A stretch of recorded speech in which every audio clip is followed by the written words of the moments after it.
स्वतंत्रता से दैत्य गुरु आश्रम में आते देख महासुर दैत्य शत्रु कच्छ के सर्वनाश की अंतिम व्यवस्था करने की घोषणा करता है। भोलेनाथ का संकेत पाकर दैत्य गुरु शुक्राचार्य नारद को कच्छ की सुरक्षा के प्रति सदा सावधान रहने का विश्वास दिलाते हैं।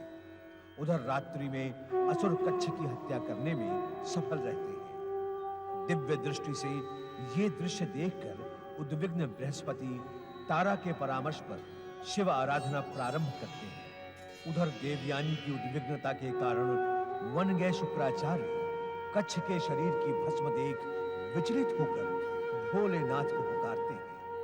असुर कच्छ की भस्म को मदिरा में मिलाकर दैत्य गुरु शुक्राचार्य को ही पिला देते हैं। कच्छ की हत्या से उत्तेजित देवयानी अपने पिता शुक्राचार्य को प्रताड़ित करती है, किंतु शुक्राचार्य उसे शिव कृपा का विश्वास दिलाते हैं कि सर्वशक्तिमान शिव असंभव को भी संभव कर देते हैं। कैलाश पर शुक्राचार्य महेश्वर से प्रार्थना करते हैं कि कच्छ को जीवित करने के लिए वे उनका मार्गदर्शन करें। भोलेनाथ शुक्राचार्य के उदर में कच्छ को स्थित कर प्रकट कर देते हैं। सभी यह अद्भुत दृश्य देखकर आश्चर्यचकित होते हैं। उसी समय देवर्षि नारद कैलाश पर प्रकट होते हैं। ओम नमः शिवाय। भोलेनाथ, कच्छ के लिए चिंतित न होना, वो शुक्राचार्य के पुत्र का गौरव प्राप्त कर इनके उदर में सुरक्षित निवास कर रहा है। ओम नमः शिवाय। ओम नमः शिवाय। ओम नमः। नारायण नारायण। भोलेनाथ, ये संभव कैसे हुआ? वैसे ही नारद, जैसे तुम्हारा जन्म ब्रह्मा जी के मन तथा इच्छा से संभव। नारायण नारायण। देवगुरु बृहस्पति, चिंतित न हो मित्र। आपका पुत्र मेरे लिए अपने पुत्र से अधिक है। भगवान भोलेनाथ के सम्मुख हमने जिस मित्रता की सौगंध दी, मैं उसे अपने प्राण देकर भी निभाऊंगा। मित्र शुक्राचार्य,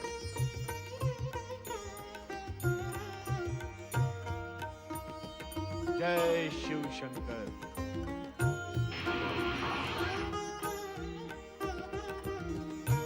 जय शिव शंकर, आपकी कृपा से मेरी चिंता दूर हुई।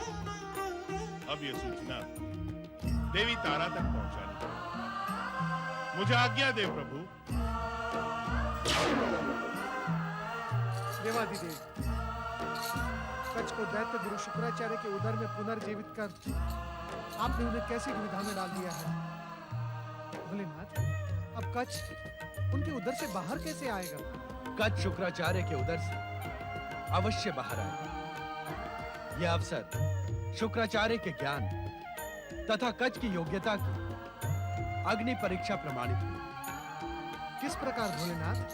तुम्हारे इस प्रश्न का उत्तर देने का अवसर अभी नहीं आया। अभी तो तुम इतना समझ लो कि हम स्वयं ये जानने के इच्छुक हैं कि अग्नि के समान ऊपर उठने वाला मार्ग शुक्राचार्य मात्र हमें प्रसन्न करने के लिए कह रहे हैं, अथवा वो स्वयं अग्नि के मार्ग का अनुसरण करें। मेरे लिए क्या आज्ञा है भोलेनाथ? शुक्राचार्य अब कार्य सिद्ध होने से पूर्व आश्रम नहीं लौटे। तुम उनके आश्रम जाकर जयंती और देवयानी के दुख का शमन करो।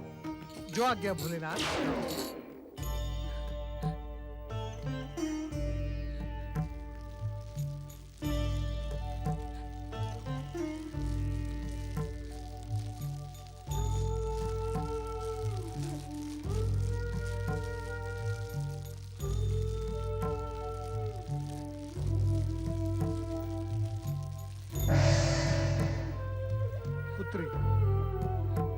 पुत्री देवयानी, मैं तुम्हारे हृदय की पीड़ा समझ सकता हूँ, परंतु इतना विश्वास रखो कि भगवान भोलेनाथ की कृपा से संसार की बड़ी से बड़ी पीड़ा का भी अंत हो सकता है।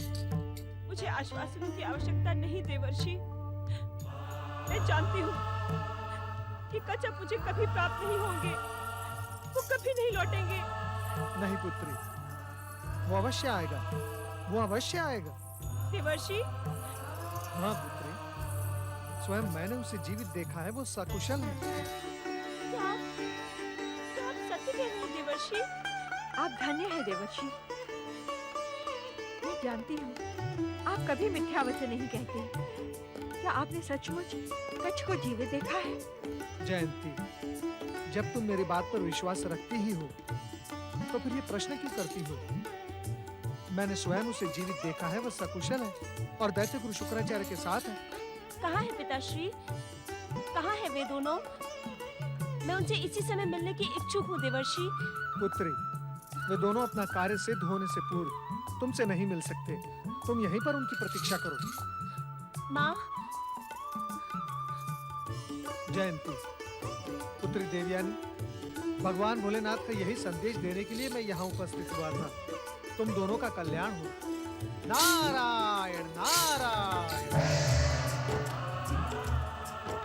कितने दयालु है भगवान भोलेनाथ। पुत्री देवयानी, अब तुम निश्चिंत हो जाओ। हमारी परीक्षा की घड़ी अब शीघ्र ही समाप्त होगी। माँ,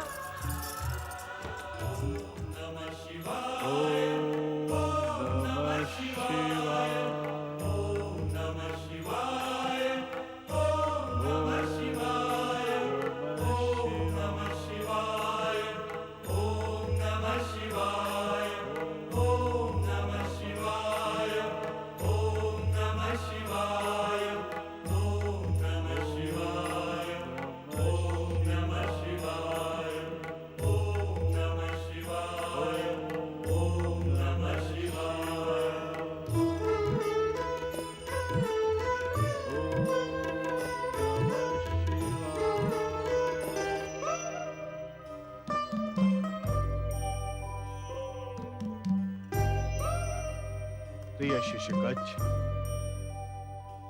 अब मैं तुम्हें मृत्यु संजीवनी विद्या प्रदान करूंगा।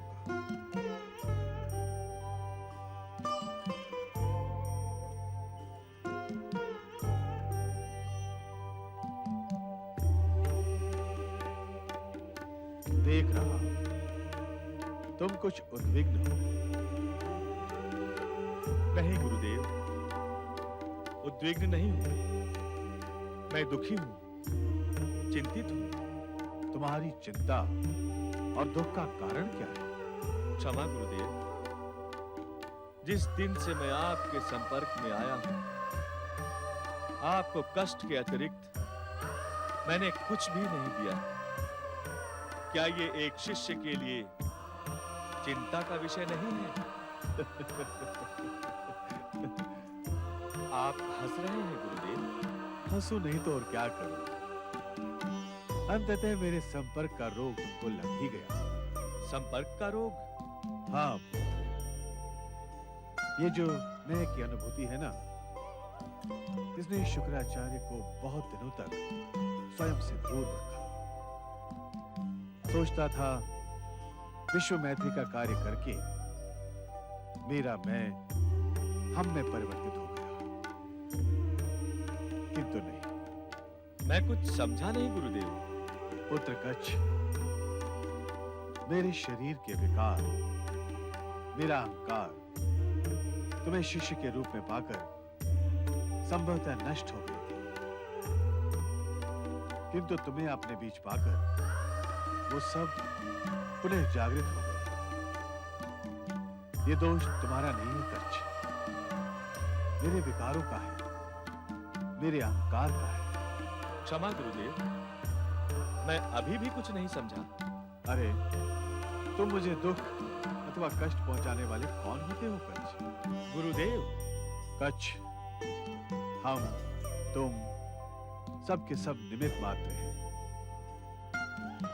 भोलेनाथ की बिछाई बिसात पर एक कौड़ी से अधिक मूल्य नहीं है हमारा। वो अपनी इच्छा से दुख सुख के सागर में डुबकी लगवाते हैं हमसे, और हम उसे अपनी उपलब्धि मानते हैं। क्षमा गुरुदेव, क्षमा। मैंने कहा ना कच्छ, दोष तुम्हारा नहीं है, मेरा है। मैं हूं ही ऐसा। जीवन भर दैत्य गुरु होने के अहंकार में मैं सारे जगत को युदाग्नि में जलाता रहा।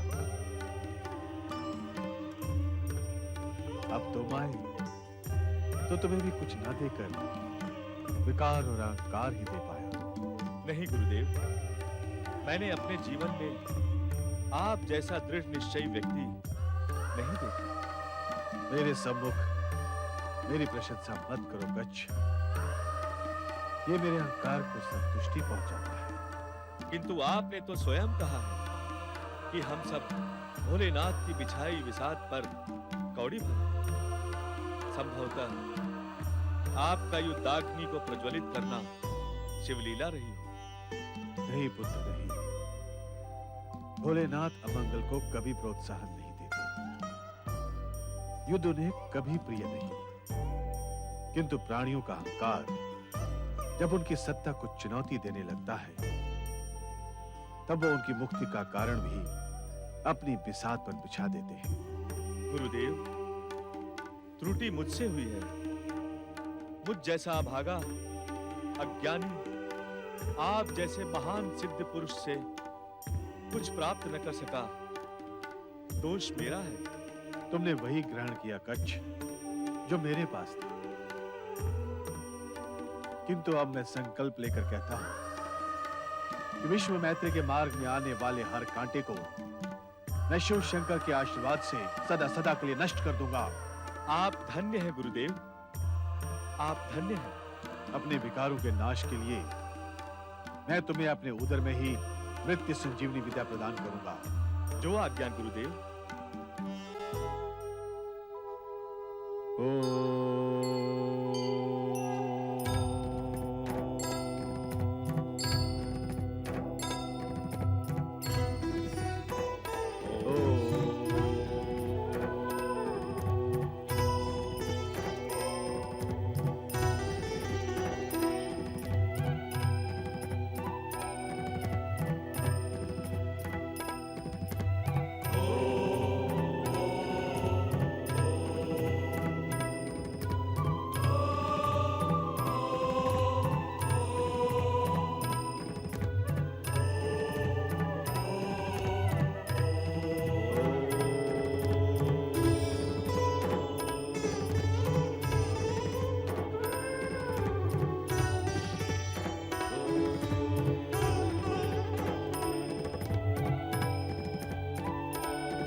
दैत्य गुरु का आकाश निगल गया, पृथ्वी हिल गई, अथवा तुम सब अपने कर्तव्य से विमुख हो गए हो।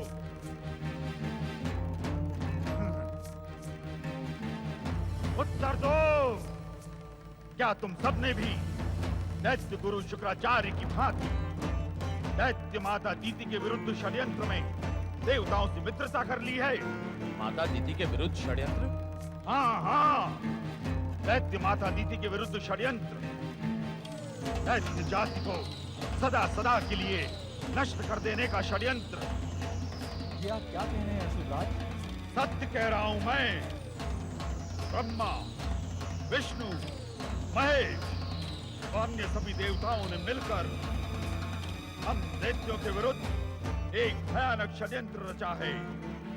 संगठित दैत्य शक्ति को छिन्न भिन्न करने का षड्यंत्र। इसी षड्यंत्र के कारण बृहस्पति यहाँ स्वरूप बदल कर आया था। इसी षड्यंत्र के कारण आज शुक्राचार्य अपनी प्रिय दैत्य जाति से विमुख हो रहे हैं। मुझे पूरा विश्वास है कि हमारे गुप्तचर और सेनापति भी किसी लोक में आकर देवताओं का साथ दे रहे हैं और हमारे विरुद्ध हो रहे षड्यंत्र को और अधिक प्रबल कर रहे हैं। नहीं नहीं नहीं नहीं दैत्यराज, आप हमारी विश्वसनीयता पर संदेह ना करें। हमारे संदेह की जिस क्षण पुष्टि हो जाएगी, वही क्षण तुम्हारे जीवन का अंतिम क्षण होगा। हमारी रगों में बहता हुआ रक्त दैत्य जाति के काम आए तो ये हमारा सौभाग्य होगा। किंतु हम पर संदेह ना करें दैत्यराज, हमें दैत्य माता जीती की सौगंध है। दैत्यराज, आप विश्वास करें, हमने पृथ्वी का कोना कोना छान लिया है, किंतु दैत्य गुरु कहीं भी दिखाई नहीं दिए। अनेक वरदानी शक्तियों के स्वामी दैत्य गुरु जब तक स्वयं अपनी इच्छा से प्रकट नहीं होते, तब तक हमें यही प्रतीक्षा करनी होगी। नहीं, दैत्यों का स्वभाव प्रतीक्षा का नहीं, उत्तेजना का होता है। पृथ्वी की छाती चीर डालो, आकाश के टुकड़े टुकड़े कर दो, किंतु किसी भी मूल्य पर दैत्य गुरु शुक्राचार्य को हमारे सामने प्रस्तुत करो। जाओ। जो आज्ञा दैत्यराज।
आपने इस भक्त की लाज रख ली। आपको मेरा शत शत धन्यवाद। प्रिय शिष्य कच्छ। आज्ञा गुरुदेव। प्रिय कच्छ, इस चराचर जगत में मेरे अतिरिक्त तुम दूसरे व्यक्ति हो जिसे शिव शंकर की कृपा से मृत संजीवनी विद्या की सिद्धि हो। आप धन्य हैं गुरुदेव। मुझ जैसे अज्ञानी को ये शिव कृपा आपकी कृपा से ही संभव हुई है। अब तुम स्वतंत्र हो जाओ पुत्र। कैसे? मैं बाहर कैसे आ सकता हूँ गुरुदेव? चिंतित न हो वत्स, अब तुम मृत संजीवनी विद्या के साधक हो गए हो। मेरा उदर चीर कर बाहर आ जाओ। नहीं गुरुदेव नहीं, ये असंभव है। अपने स्वार्थ के लिए मैं अपने गुरु का जीवन संकट में डाल दूं? मुझे ये मार्ग स्वीकार नहीं है। तुम्हें यह स्वीकार करना ही होगा, अन्य कोई मार्ग नहीं है वत्स। नहीं गुरुदेव, नहीं, ये मुझसे नहीं होगा। गुरुदेव, मैं ये जानता हूं कि आपके जीवन को संकट पहुंचाकर मैं उसे पुनः सुरक्षित कर सकता हूं। ये जानकर भी तुम्हारी उद्विग्नता का कारण क्या है? मैं एक क्षण के लिए भी आपको कष्ट नहीं पहुंचा सकता। और यदि ये तुम्हारे गुरु की आज्ञा हो तो? कच्छ, तुम वास्तव में बृहस्पति के पुत्र कहलाने योग्य हो। गुरु के प्रति तुम्हारा समर्पण अविस्मरणीय है। किंतु मैंने भोलेनाथ को वचन दिया है कि कठिन से कठिन परिस्थिति में भी मेरा मार्ग अग्नि के समान ऊर्ध्वगामी होगा। ये तुम्हारी परीक्षा भी है वत्स। बहुत कठिन परीक्षा है ये। तुम इसे गुरु दक्षिणा भी मान सकते हो। गुरु का जीवन संकट में डालने की गुरु दक्षिणा? मेरा सर्वस्व कांप रहा है गुरुदेव, हृदय शिथिल हो रहा है। कच्छ, मूर्खतापूर्ण बात मत करो, साहस करो और बाहर चले आओ। तुम्हें हमारी बात पर विश्वास नहीं? आपकी बात पर विश्वास ना करने का तो प्रश्न ही नहीं उठता गुरुदेव। तो अपने आप पर भी विश्वास करो। हमारा उदर विदीर्ण करके तुम कोई पाप नहीं करो। बाहर आकर मृत्यु संजीवनी के प्रयोग से मुझे जीवित कर देना। ये तुम्हारी गुरु दक्षिणा भी है और हमारी आज्ञा। बाहर आओ कच्छ, बाहर आओ, बाहर आओ कच्छ, बाहर आओ। ओम नमः शिवाय।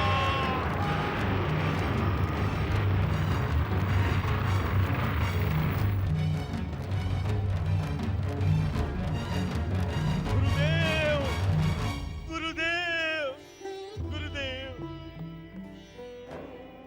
उस स्वार्थी के लिए आपने अपना जीवन बलिदान कर दिया। आपकी मृत्यु के लिए मैं निमित्त बना। मैं दोषी हूँ, मैं दोषी हूँ। आने वाली पीढ़ी भविष्य में मुझे कभी क्षमा नहीं करेगी। मेरा नाम कृतज्ञता की उपमा बन जाएगा। ये मैंने क्या किया गुरुदेव, ये मैंने क्या किया? तुम्हें हमारी बात पर विश्वास नहीं? आपकी बात पर विश्वास ना करने का तो प्रश्न ही नहीं उठता गुरुदेव। तो अपने आप पर भी विश्वास करो। हमारा उदर विदीर्ण करके तुम कोई पाप नहीं करो। बाहर आकर मृत्यु संजीवनी के प्रयोग से मुझे जीवित कर देना। ये तुम्हारी गुरु दक्षिणा भी है और हमारी आज्ञा, और हमारी आज्ञा, और हमारी आज्ञा, और हमारी आज्ञा, और हमारी आज्ञा, और हमारी आज्ञा।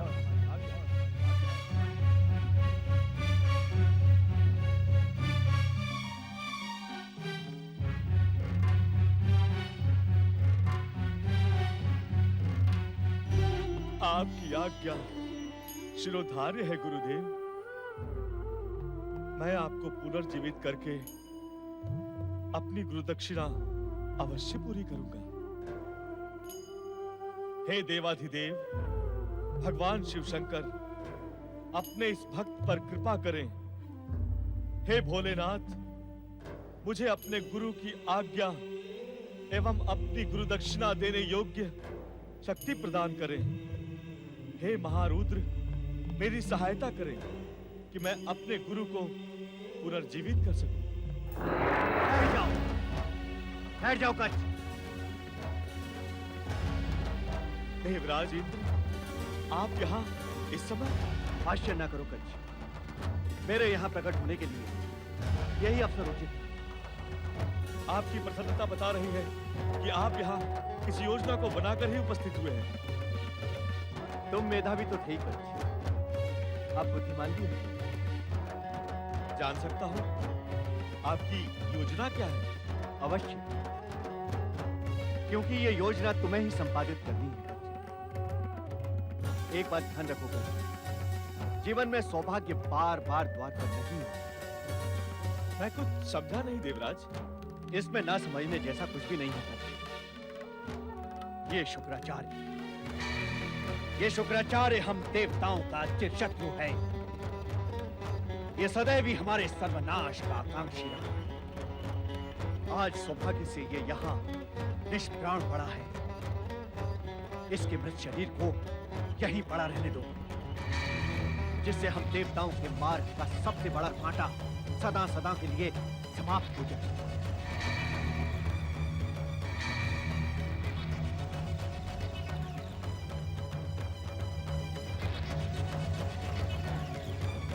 ऐसे क्या देख रहे हो? देख रहा हूं देवराज, इंद्र जैसे राजनीति के सर्वोच्च शिखर पर बैठे व्यक्ति का स्वार्थ कितनी गहरी खाई में जीवित रहता है। देवराज, आप स्वार्थी हैं, ये मैंने सुना था, किंतु देख आज पहली बार रहा हूं। आपके भीतर तनिक भी लज्जा नहीं। अरे ये व्यक्ति, ये दैत्य गुरु शुक्राचार्य आपकी पुत्री का पति था। मैं इस संबंध को स्वीकार नहीं करता। ये भाषा आप नहीं, आपकी घृणित स्वार्थी राजनीति बोलती, क्योंकि स्वार्थ की दृष्टि में निज हित सिद्ध करना सबसे बड़ा कार्य है।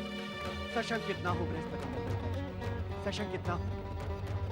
ये मेरे निजी हित की पूर्ति नहीं है, अपितु देवताओं की मातृभूमि की सुरक्षा एवं स्वतंत्रता की स्थायी पूर्ति। आपके मुख पर मातृभूमि शब्द अच्छा नहीं लगता। अरे आप क्या जानो मातृभूमि की परिभाषा? क्यों? तो क्या स्वर्ग की पवित्र भूमि तुम्हारी और मेरी मातृभूमि नहीं? देवराज, इस संपूर्ण ब्रह्मांड की हर खंड के अलग अलग माता नहीं है, एक ही माता है, जगत माता पार्वती। एक ही पिता है, देवाधिदेव शिव शंकर। जीव मात्र से प्रेम करो, विश्व बंधुत्व के मूल मंत्रों को समझो, तब तुम्हें इस कुटिल राजनीति की आवश्यकता नहीं पड़ेगी। राज, अभी तक तो तुमसे मेरा निवेदन था, किंतु अब मेरी आज्ञा है कि शुक्राचार्य के मृत शरीर को इसी प्रकार छोड़ दो। मुझे आपकी बुद्धि पर तरस आ रहा है देवराज। क्या आप इतना भी नहीं जानते कि एक शिष्य अपने गुरु के अतिरिक्त किसी की भी आदेश सीमा में बंधा नहीं होता?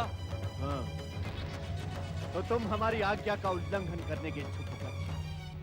कुछ विलंब से सही आप समझ तो गए।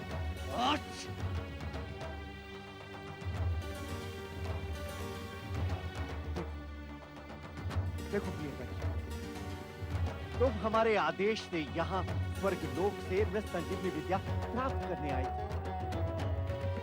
अब तुम्हारा कार्य पूर्ण हुआ। तुम्हारे लिए यहाँ एक क्षण भी ठहरना अनुचित। मेरी बात मानो, चलो मेरे साथ स्वर्गलोक लौट चलो। लौट चलूं और उस भविष्य की चिंता ना करूं जो बृहस्पति पुत्र कच्छ को गुरुद्रोही, गुरु का हत्यारा कहकर संबोधित करेगा? तुम भविष्य की चिंता ना करो। भविष्य वही कहेगा जो वर्तमान कह रहा है। क्या वर्तमान हमारे साथ है? क्या मेरी उपस्थिति इस बात का प्रमाण नहीं? आप वर्तमान तो दूर, व्यक्ति भी नहीं रहे देवराज। आपकी स्वार्थी राजनीति ने तो बहुत पहले ही आपके व्यक्तित्व की हत्या कर दी। सावधान काज! सावधान! यदि तूने मेरे आदेश की उपेक्षा की तो मैं अपने वज्र प्रहार से तुझे यही समाप्त कर दूंगा। सावधान आप हो जाइए देवराज। यदि मेरी श्राप दृष्टि आप पर पड़ गई तो आप किस दुर्दशा को प्राप्त होंगे इसकी आप कल्पना भी नहीं कर सकते। भलाई इसी में है कि आप यहाँ से चले जाइए और मुझे अपना कर्तव्य निभाने दें।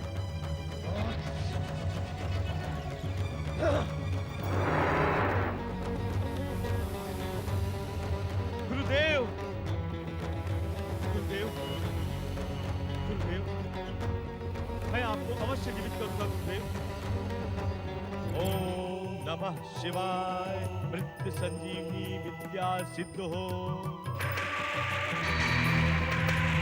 ओम नमः शिवाय। मृत्यु संजीवनी विद्या सिद्ध हो। ओम नमः शिवाय। मृत्यु संजीवनी विद्या सिद्ध हो। ओम नमः शिवाय। मृत्यु संजीवनी विद्या सिद्ध हो।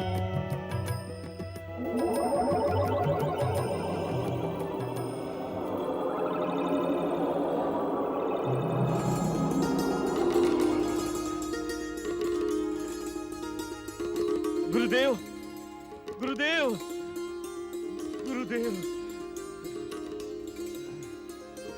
गुरुदेव। ओम नमः शिवाय।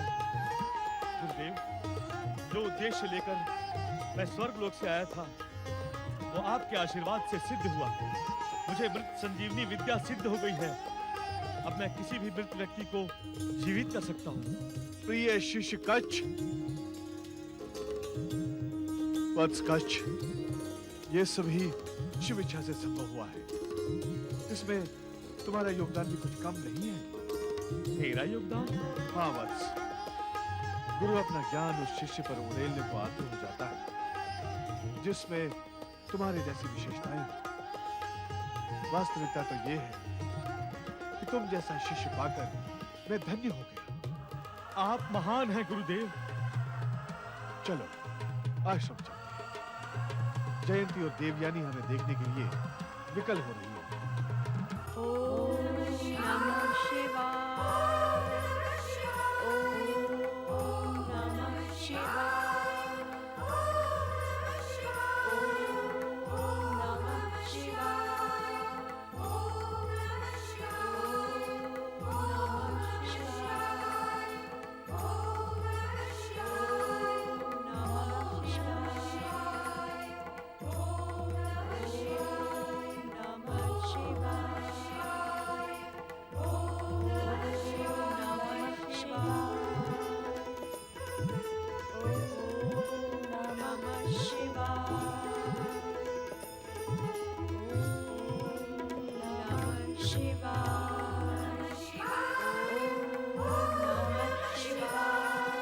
पुत्री देवयानी, कच्छ कब तक तुम्हारी प्रतीक्षा में खड़ा रहेगा?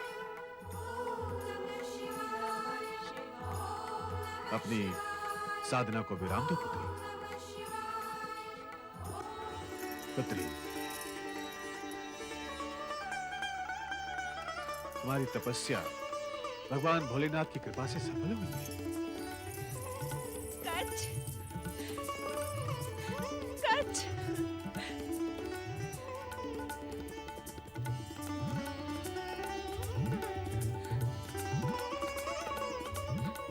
मुझे क्षमा कर दीजिए पिताश्री। अपने प्रिय कच्छ के लिए मैंने आप पे संदेह किया, आप पे दोष लगाए। अपना मन छोटा न करो पुत्री। तुमने कुछ अनुचित नहीं किया। अभी तो भविष्य के लिए नया मार्ग प्रशस्त किया है। मैं कुछ समझी नहीं।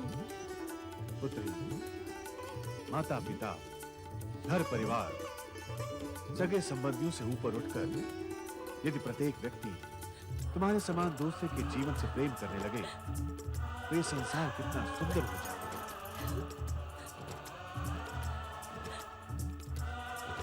अपने संबंधों को तिलांजलि देकर तुमने कच्छ के लिए अपने माता पिता पर संदेह करके सर्वथा एक नवीन परंपरा का प्रारंभ किया, जिसमें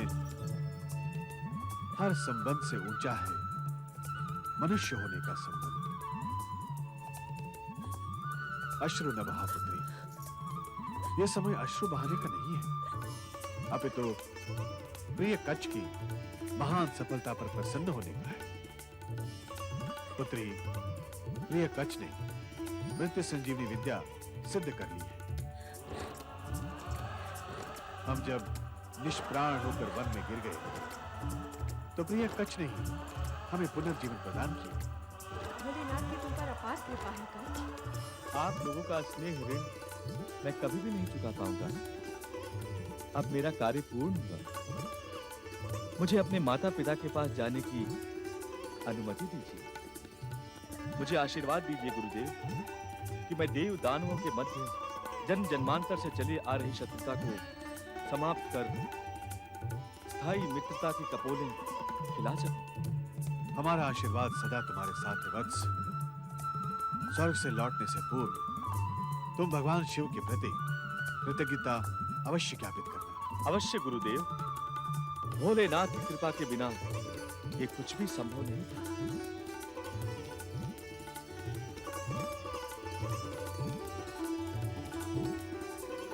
देवयानी, तुम्हारा स्नेह, तुम्हारा उपकार मैं कदापि नहीं भूला पाऊंगा। तुम्हारे योगदान के बिना मुझे कभी भी ये महान सिद्धि प्राप्त नहीं हो सकती थी। मुझे अपने चरणों की दासी, अपनी धर्म पत्नी बनाकर यहाँ से ले चलो कच्छ। मैं कब से इस क्षण की प्रतीक्षा कर रही थी। देवयानी, ये तुम क्या कह रही हो? मानव कल्याण के लिए संबंधों की तिलांजलि देना निसंदेह महान कार्य है, किंतु निजी स्वार्थ के लिए संबंधों का रूप बिगाड़ना पाप है। किस संबंध की दुहाई दे रहे हो तुम? एक शिष्य के साथ गुरु पुत्री का संबंध बहन का हो सकता है, पत्नी का नहीं।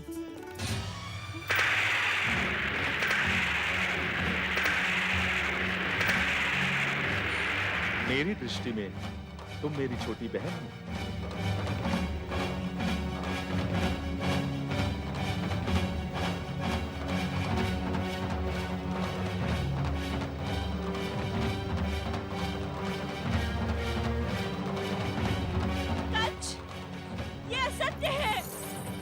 नहीं देवयानी, ये सत्य है। यदि मैंने इस संबंध को स्वीकार कर लिया तो आश्रमों की व्यवस्था बिगड़ जाएगी।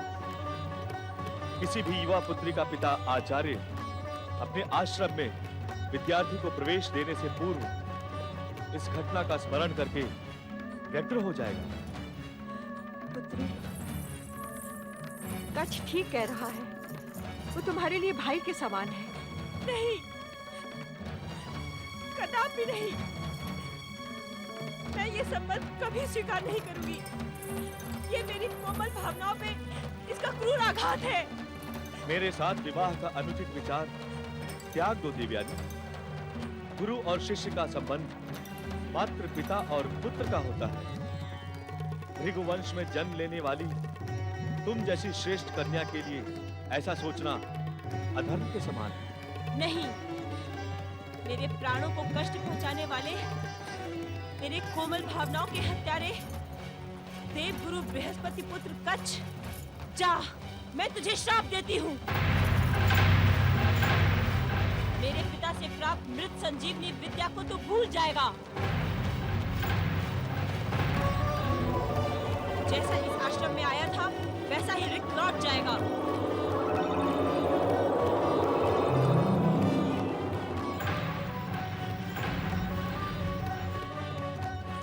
आपकी कृपा की स्मृति मेरे जीवन की धरोहर बनकर रहेगी। प्रणाम गुरुदेव।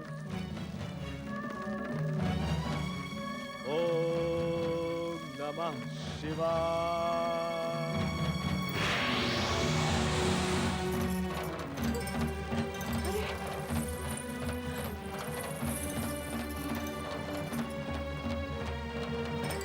हर हर महादेव, हर हर महादेव, हर हर महादेव, हर हर महादेव। प्रणाम भोलेनाथ। मैं आपकी कृपा का आभारी हूँ भोलेनाथ। तुमने इस संसार के सामने एक महान आदर्श प्रस्तुत किया है। अनेक बार अपने प्राणों को संकट में डालकर भी जो सिद्धि तुमने प्राप्त की उसे अधर्म और अनीति के मूल्य पर सहर्ष त्याग कर तुमने प्रशंसनीय कार्य किया है बृहस्पति पुत्र कच्छ। मैंने कुछ भी नहीं किया है भोलेनाथ। ये सब कुछ आपकी कृपा का परिणाम है। धर्म संस्कृति के इतिहास में बृहस्पति पुत्र कच्छ का नाम सदा अमर रहेगा। निसंदेह तुम्हारा जीवन संसार के लिए उदाहरण बनेगा। तुम्हारा कल्याण हो। ओम नमः शिवाय।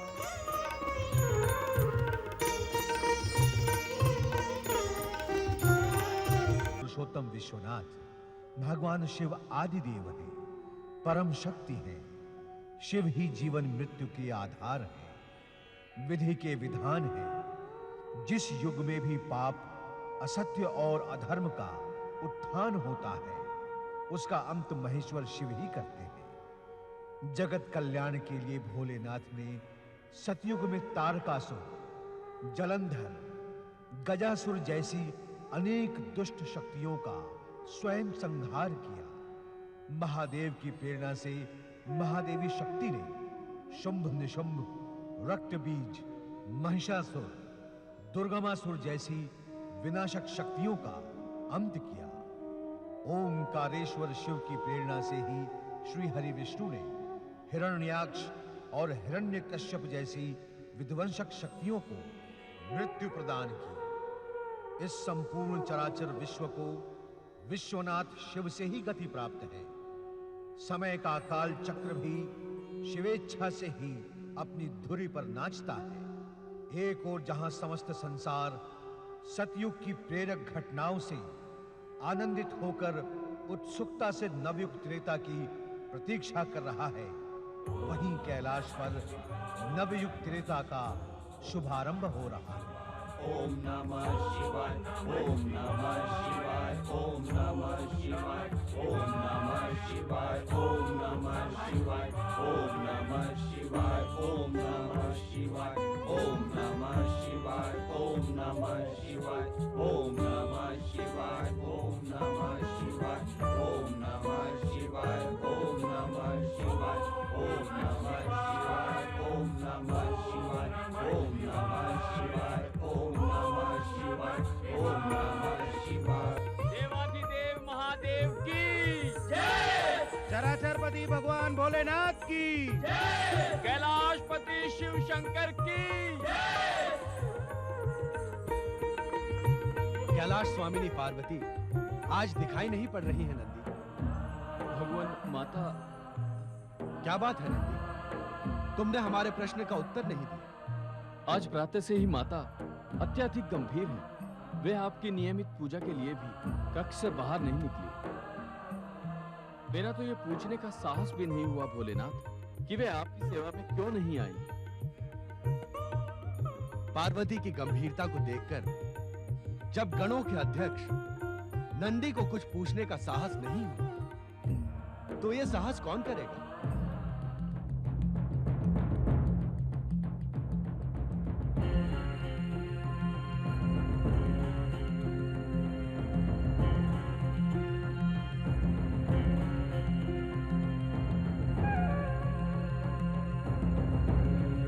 अर्थात शिव के गणों में इतना भी साहस नहीं कि वो अपनी स्वामिनी की गंभीरता का कारण जान सके।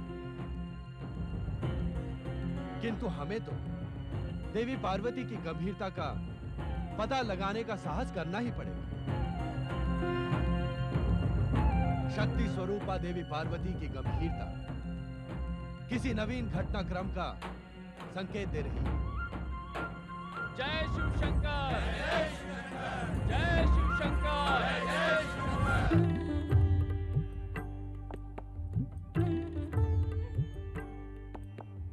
पार्वती, शक्ति स्वरूपा देवी पार्वती,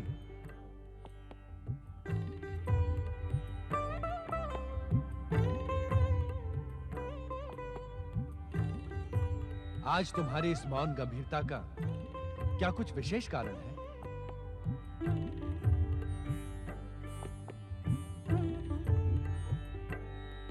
हमें ज्ञात है देवी पार्वती, तुम यही सोच रही हो कि जब हमें कण कण का ज्ञान है तो तुम्हारे मन की बात हमें कैसे ज्ञात नहीं? तुम शक्ति स्वरूपा हो देवी पार्वती, एक श्रेष्ठ नारी के समस्त गुणों से तुम विभूषित हो। ज्ञात है पार्वती, नारी का एक विशेष गुण होता है, नारी के मन का रहस्य। नारी के मन के रहस्यात्मकता समझने में विधाता भी भूल कर बैठता है। इस कारण तुम ऐसा मान लो देवी पार्वती कि आज हम भूल कर बैठे हैं। हमें वास्तव में तुम्हारी मौन गंभीरता का कारण ज्ञात नहीं। नारी के मन का रहस्य समझने में विधाता अवश्य भूल कर सकता है, किंतु आप नहीं। कारण? इस सृष्टि के समस्त कारणों के कारण तो आप हैं। इसी कारण आप भूल करें, ये असंभव है। किंतु ये निश्चित है कि आज मैं आपसे कुछ नहीं कहूंगी, क्योंकि मैं कुछ कहकर आपके सम्मुख समस्या उत्पन्न करने की इच्छुक नहीं हूँ। तुम कुछ कहो या ना कहो पार्वती, किंतु तुम्हारी गंभीरता भविष्य के घटनाक्रमों का स्पष्ट संकेत दे रही है। और जहां तक तुम्हारी समस्या का प्रश्न है, तो तुम्हारी हर समस्या का समाधान है गगन विहार।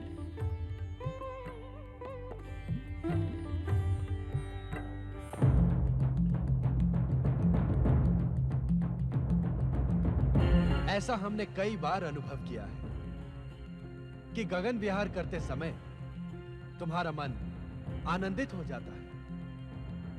चलो गगन विहार कर हम तुम्हारे मन का रहस्य ज्ञात करें और तुम अपनी मौन गंभीरता से मुक्ति पाकर प्रसन्न हो। जैसी आपकी आज्ञा।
देवी लक्ष्मी,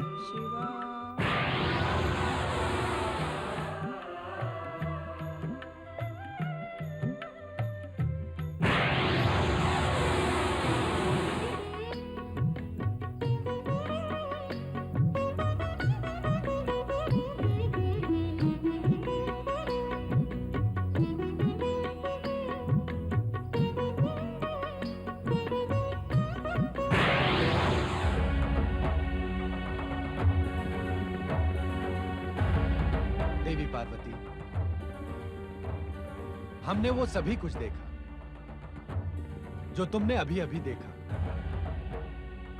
इच्छा ना होते हुए भी कह रहा हूं कि तुम्हारे नारी मन का रहस्य भी हमसे अज्ञात नहीं है। आपने क्या ज्ञात किया स्वामी? वो सभी विचार जो तुम्हारे मन को उद्विग्न कर मौन रहने पर विवश कर रहे हैं। कौन से विचार? शक्ति स्वरूपा देवी पार्वती, अब तुमने अपना मौन व्रत तोड़ दिया है। अब तुम्हें अपने मन का रहस्य अपने ही शब्दों में कहना पड़ेगा।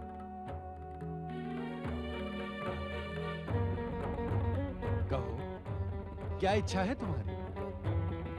स्वामी, कब तक मुझे कैलाश के हिम पाषाणों के बीच तपस्विनी की भांति रहना होगा? क्या मेरे जीवन में आनंद का कोई मूल्य नहीं?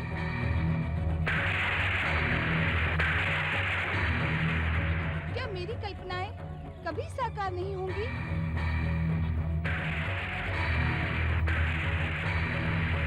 क्या मेरी आकांक्षाएं प्रारंभ से ही उद्देश्य विहीन हैं?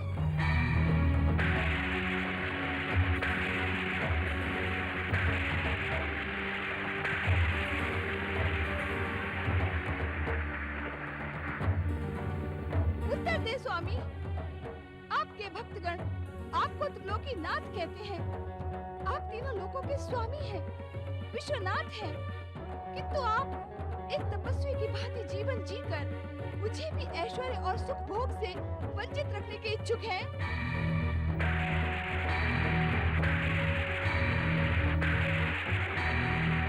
श्री हरि विष्णु का वैकुंठ, श्री ब्रह्मदेव का ब्रह्मलोक, देवराज इंद्र का स्वर्गलोक, इस संसार के समस्त ऐश्वर्य तथा सुख साधनों से परिपूर्ण है। फिर मुझे क्यों पाषाण कंदरा में जीवन व्यतीत करना पड़ रहा है? उत्तर दे स्वामी, उत्तर दे। ऐसा प्रतीत होता है कि पर्वतराज हिमालय की राजकन्या रहकर भी महलों की भव्यता, मोहकता, ऐश्वर्य और सुखभोग से तुम्हारा मन संतुष्ट नहीं हुआ पार्वती। तुमने क्या सोचकर हम जैसे भभूतधारी बैरागी से विवाह करने का हठ ठाना था? क्यों हमें प्राप्त करने के लिए कठोर तपस्या की थी?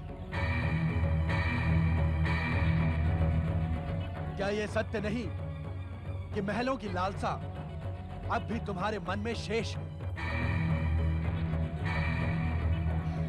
इस सत्य को मैं स्वीकार नहीं कर सकती स्वामी, किंतु क्या विश्वनाथ का महलों में रहकर ऐश्वर्य से सुख भोग करते हुए जीवन व्यतीत करना अनुचित है? हाँ देवी पार्वती, विश्वनाथ के लिए ऐश्वर्य और सुख भोग अनुचित है। किंतु क्यों?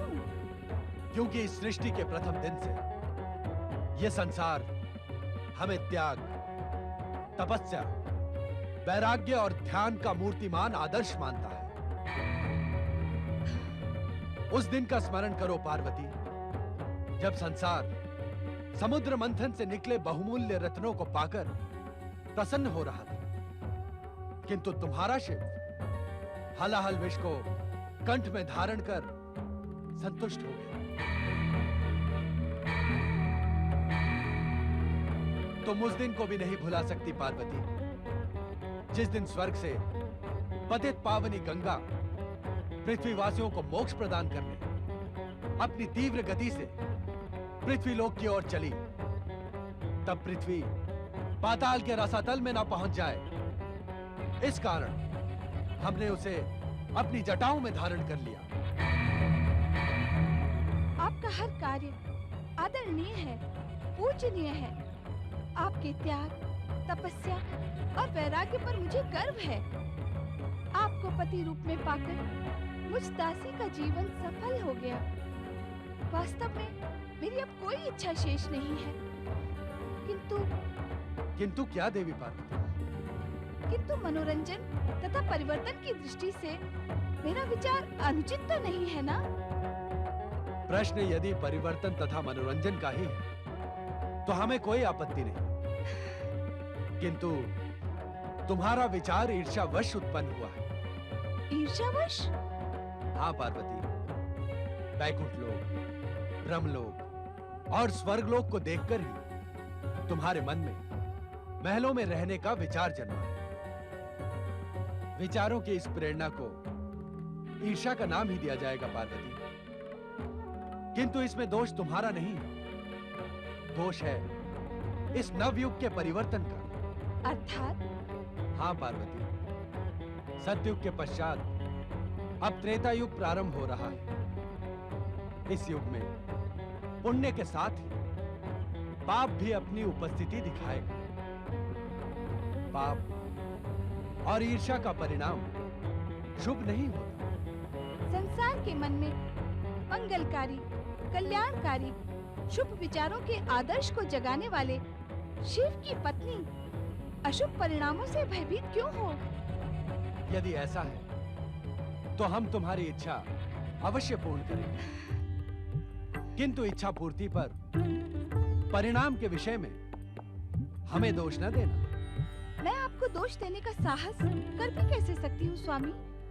किंतु क्या ये सत्य है कि आप मेरी इच्छा पूर्ण करेंगे? अवश्य। कहो, क्या इच्छा है तुम्हारी? मेरी इच्छा है कि किसी एकांत द्वीप पर हमारी भव्य स्वर्ण नगरी हो, उस स्वर्ण महल के बीचों बीच हमारे अति भव्य स्वर्ण प्रासाद में आप त्याग, तपस्या और वैराग्य को छोड़कर एक कल्पनाशील प्रेमी की भांति मेरे साथ जीवन व्यतीत करें। उस प्रेममय रसपूर्ण वातावरण में रहकर इस संसार की समस्त चिंताएं हम भूल जाएं। तुम जिस कल्पना लोक में खो गई हो, हम उसे अभी प्रकट किए देते हैं।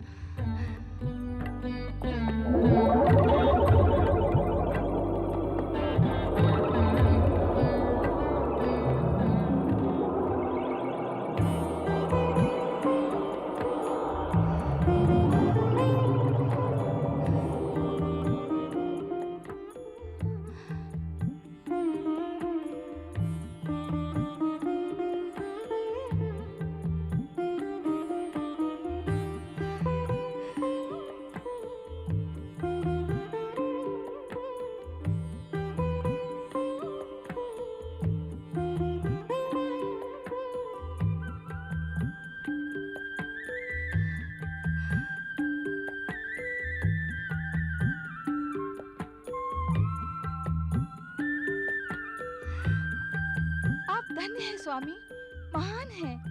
आपका ये निर्माण मेरी कल्पना का साकार स्वरूप है। आपने मेरी इच्छा पूर्ण कर मुझे धन्य कर दिया स्वामी। चलें, वहां चलकर निवास करें। देवी पार्वती, जिस प्रकार शक्ति के बिना शिव शव है, उसी प्रकार शिवगणों के बिना शिव अपूर्ण है। उन्हें यहाँ बुला लेना ही उचित होगा। जैसी आपकी इच्छा स्वामी।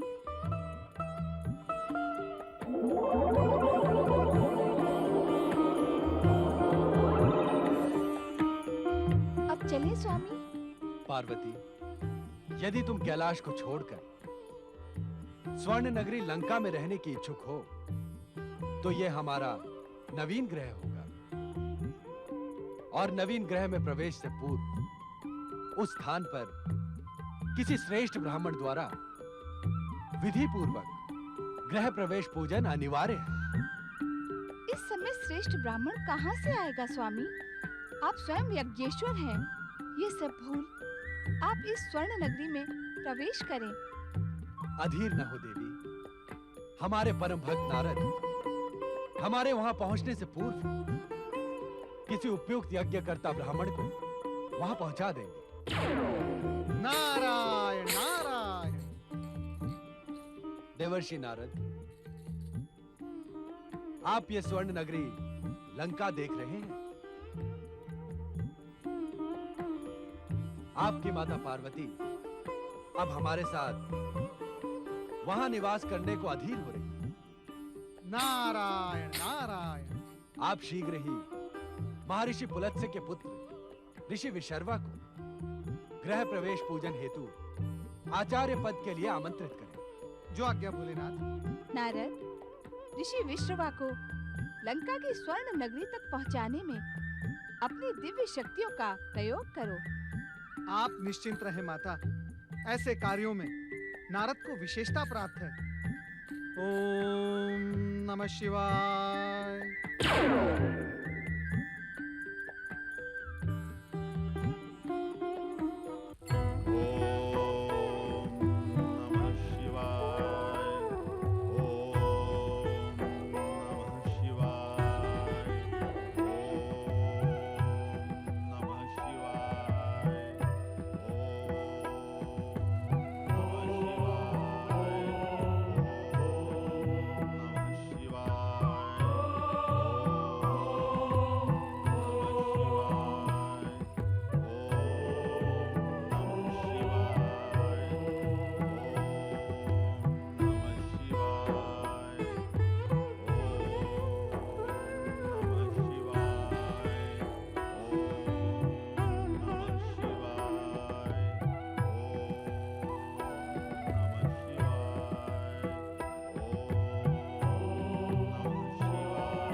मैं कब से कुटिया में आपकी प्रतीक्षा कर रही थी और आप हैं कि यज्ञ पूजन में ही रमे हुए हैं। ओम नमः शिवाय। ऋषिवर, क्या मुझे नित्य आपकी प्रतीक्षा में ही तड़पना पड़ेगा? क्या आपने मेरी भावनाओं को आहत करने के लिए मुझसे गंधर्व विवाह किया था?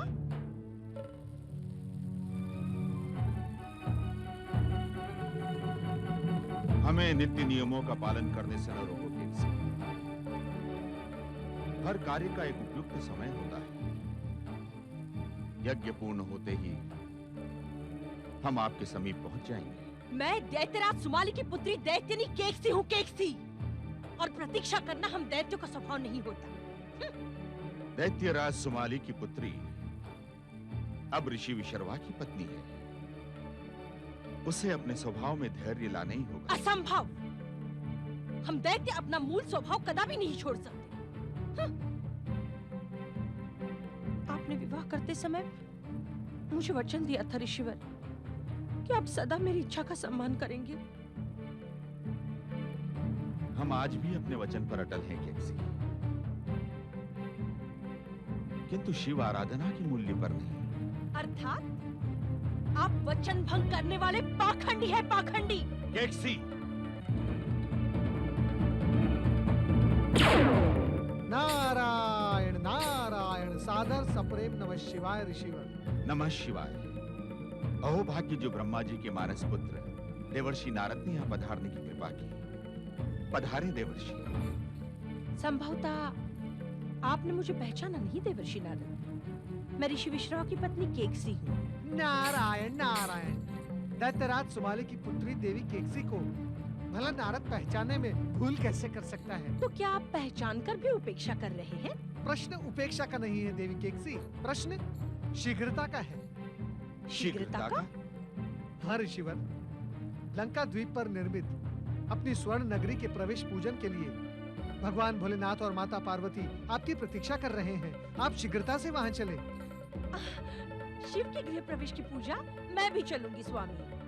शिव शिव शिव शिव शिव शिव शिव शिव शिव। यज्ञ पूजा में इस दैत्यानी का क्या काम है भोलेनाथ? क्या कहा आपने? मैं जो जैसे घट रहा है उसे वैसे ही घटित होने दो नारद। आपने मेरे प्रश्न का उत्तर नहीं दिया देवर्षि। क्या कह रहे थे आप? मैं ये कह रहा था देवी केकसी कि भला ब्राह्मण पत्नी के वहां जाए बिना शुभ काम संपन्न कैसे हो सकता है? मैं ये कह रहा था। नहीं देवर्षि, केकसी हमारे साथ नहीं जाएगी। मैं अवश्य जाऊंगी ऋषिवर, अवश्य। मुझे आप ये बताएं, ये जो आप दिन रात शिव पूजन करते हैं, किस उद्देश्य से करते हैं? लोक मंगल के उद्देश्य से। और शिव अमंगल के इच्छुक हैं? अर्थात अभी अभी देवर्षि ने स्वयं कहा कि ब्राह्मण की पत्नी के ना जाने से यज्ञ पूर्ण नहीं होता। तो क्या आप शिव के अमंगल के इच्छुक हैं? अमंगल तो आपके वहां जाने से होगा। क्या कहा आपने? मैं ये कह रहा था देवी केकसी कि अब विलंब करना उचित नहीं, हमें शीघ्रता से वहां पहुंचना होगा। नारायण नारायण। जैसी आपकी इच्छा देवर्षि। चलो केकसी। कृपया एक निवेदन है, आप दोनों हमारी दिव्य शक्तियों के माध्यम से चले। ओम नमः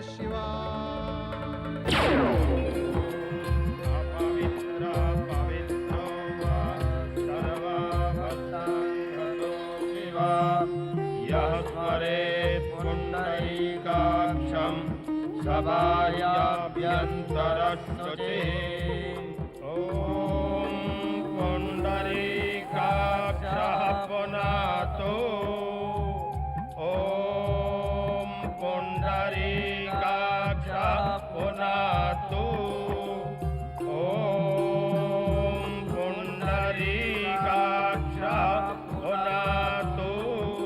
प्रातस्मरामि गणनाथमनाथबन्धुं सिन्दूरपूरपरिशोभितगण्डयुग्मम् उद्दण्डविघ्नपरिखण्डन चण्डदण्ड माखण्डलादिसुरनायकवृन्दवन्द्यम्।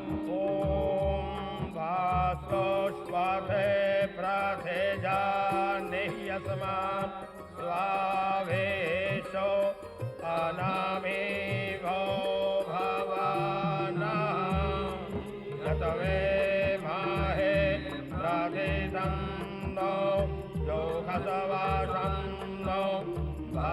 द्विपादे षाञ्जातकपादे ॐ भूर्भुवः स्वः वास्तोष्पते इह गच्छ इह तिष्ठ वास्तोष्पतये नमः वास्तोष्पतिम् आवाहयामि स्थापयामि ॐ पूर्णमदः ॐ शान्तिः शान्तिः शान्तिः।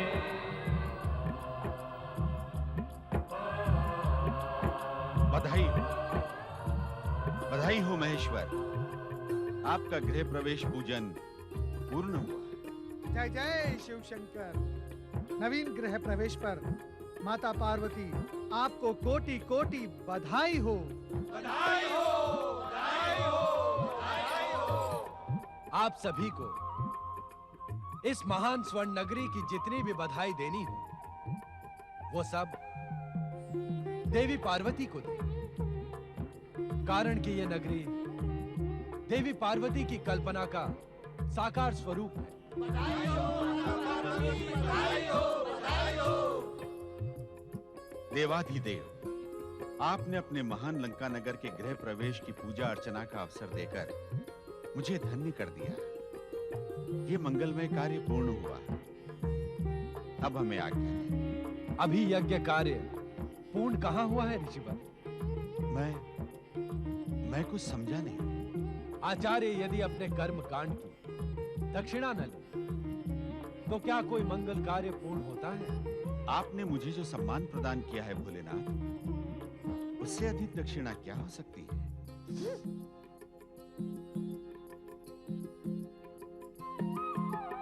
आपका कथन सत्य है ऋषि विशर्मा, किंतु दक्षिणा बिना इस मंगल कार्य का महत्व व्यर्थ हो जाएगा। यज्ञेश्वर शिव की कृपा ही मेरे लिए दक्षिणा समान है।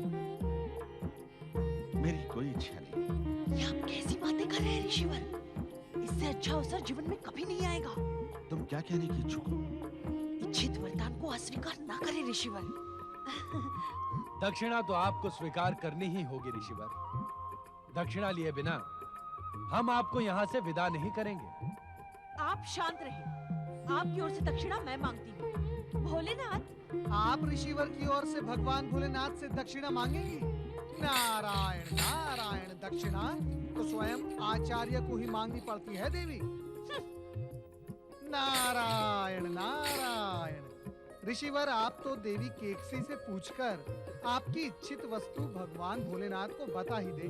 भगवान भोलेनाथ अपने भक्तों को कभी निराश नहीं करते। यही स्वर्ण नगरी मांग ले ऋषिवर। ये मुझे अत्यधिक प्रिय है। केकसी, आप तो ऐसी भव्य नगरी मुझे दे नहीं सकते। जब मिल रही है तो संकोच क्यों कर रहे हैं?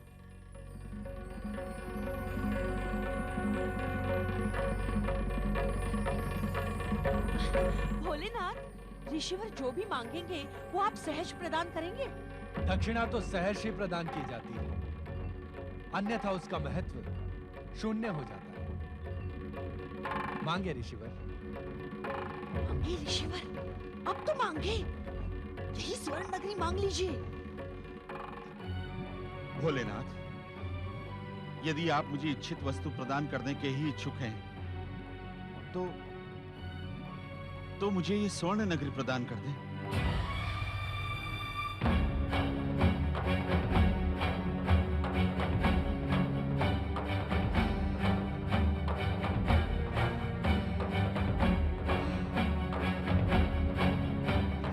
तथास्तु।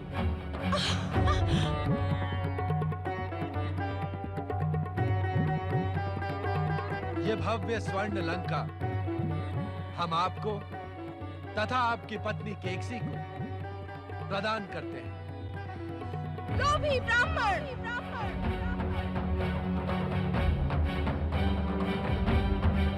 लोभी ब्राह्मण! तूने मेरी कल्पना, मेरे प्रेम, मेरे सपनों के साकार स्वरूप को अपनी पत्नी के कहने पर मुझसे छीनने का दुस्साहस किया है। जा, मैं तुझे श्राप देती हूँ। तू और पृथ्वी का सुख भोग नहीं कर पाएंगे। सर्वनाश की काली छाया तुम पर सदा मंडराती रहेगी। तुम्हारे सामने ही तुम्हारे संपूर्ण वंश का विनाश इसी लंका नगरी में होगा।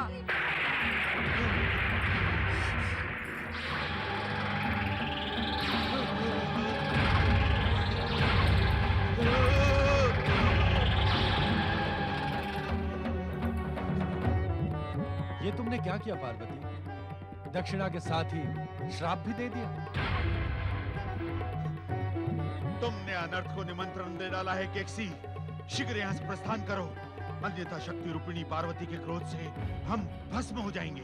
किंतु नारायण नारायण, नहीं नहीं ऋषिवर, आपकी इस भव्य स्वर्ण नगरी से आप नहीं, हम प्रस्थान करेंगे। क्यों भोलेनाथ? हाँ नारद, ये स्वर्ण नगरी अब श्रापित नगरी बन गई है। अब यहाँ अधिक ठहरना उचित नहीं है।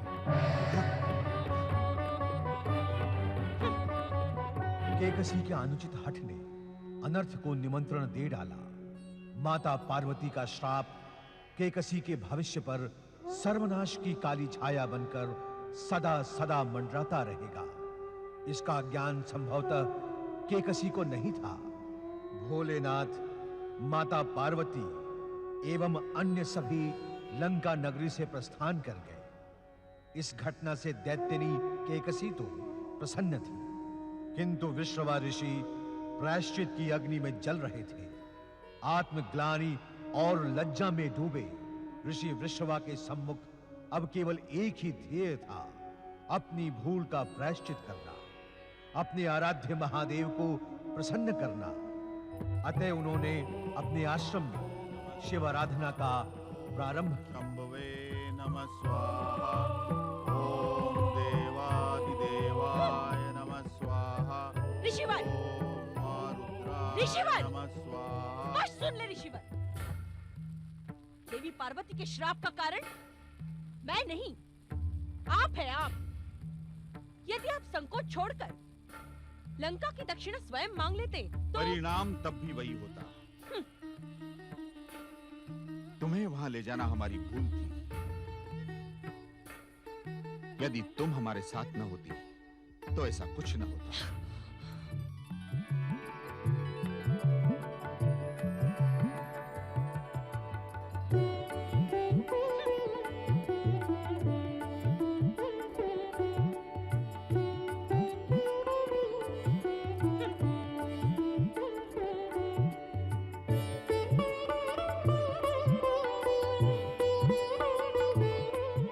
पुत्र कुबेर का पिता के चरणों में प्रणाम। प्रणाम माता। आयुष्मान भव, कीर्तिमान भव पुत्र कुबेर। पिताश्री, मेरी तपस्या सफल हुई, जिसके वरदान स्वरूप मुझे ये पुष्पक विमान प्राप्त हुआ है।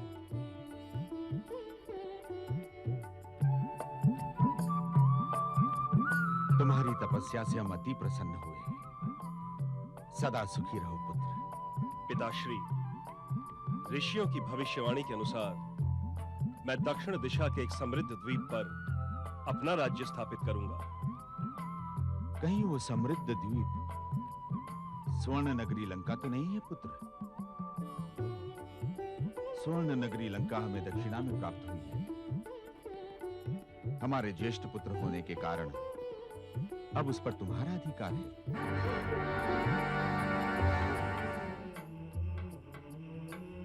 किंतु स्मरण रहे पुत्र, स्वर्ण नगरी लंका देवी पार्वती से शापित हो गई है। आपके आशीर्वाद और शिव भक्ति से श्राप का प्रभाव नष्ट हो जाएगा पिताश्री। ऋषियों की भविष्यवाणी असत्य नहीं हो सकती। ऐसा ही हो पुत्र। जाओ, स्वर्ण नगरी लंका में अपना राज्य स्थापित करो।